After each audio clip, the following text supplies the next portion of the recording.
Et coucou tout le monde, bienvenue sur ma chaîne. Alors aujourd'hui, petite vidéo de présentation de produits finis.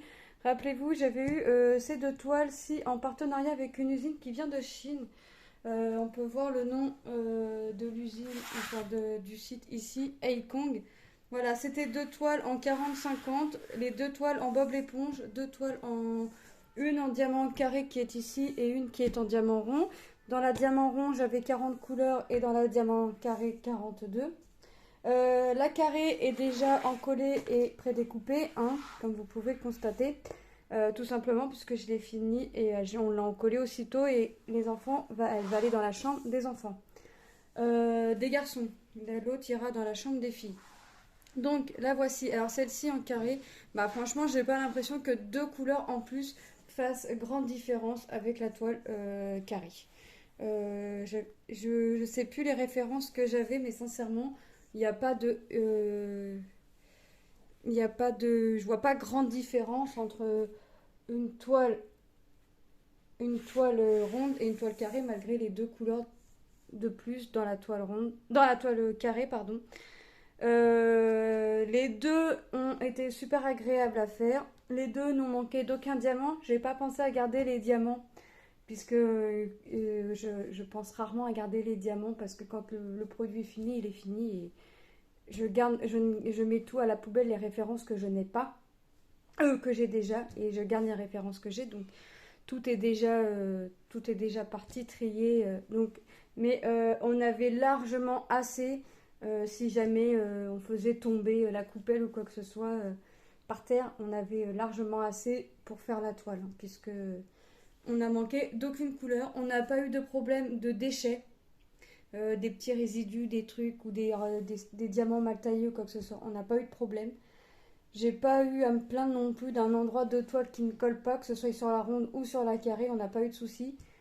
Et les deux, au final, ont un rendu magnifique. Donc, on va regarder la carrée. Voilà. Donc, on voit Carlo. Le seul petit bémol, c'est que Plancton, de près, quand je l'ai fait, il ressemblait à rien. Il est plus joli de loin que de près.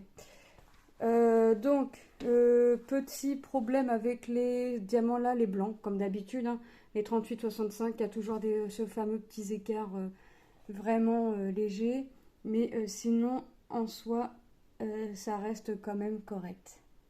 Voilà. J'ai pu tout faire quasiment tout à la pince, j'ai quasiment tout fait à la pince. Voilà. Donc c'est vraiment sympa. Et on va regarder la ronde. Mais la ronde, je vais moins la manipuler puisqu'elle a été fraîchement terminée d'hier. Et elle n'est pas encore encollée. Donc je vais aller lui mettre du vernicole après. Donc vous voyez.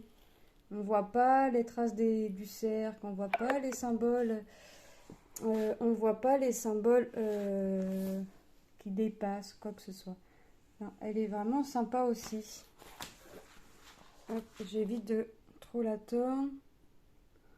Voilà, donc elle est vraiment sympathique aussi, hein, c'est vraiment...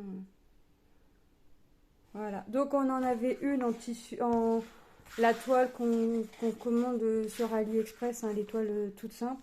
Toujours les deux avaient cette petite finition ici, les deux avaient le tableau en haut et en bas avec l'image. Et celle-ci, la carrée, a en dessous coton. C'est coton en dessous, c'est... Donc, mais les deux ont les deux ont la même qualité. Sincèrement, les deux ont la même qualité, que vous prenez effet coton ou pas, c'est les deux pareil. Les deux ont été super agréables à faire. Donc voilà, je vous ai présenté les produits finis. Les deux toiles Bob l'éponge terminées. Il ne me reste plus qu'à vous faire de gros bisous et de vous dire à très bientôt. Bye!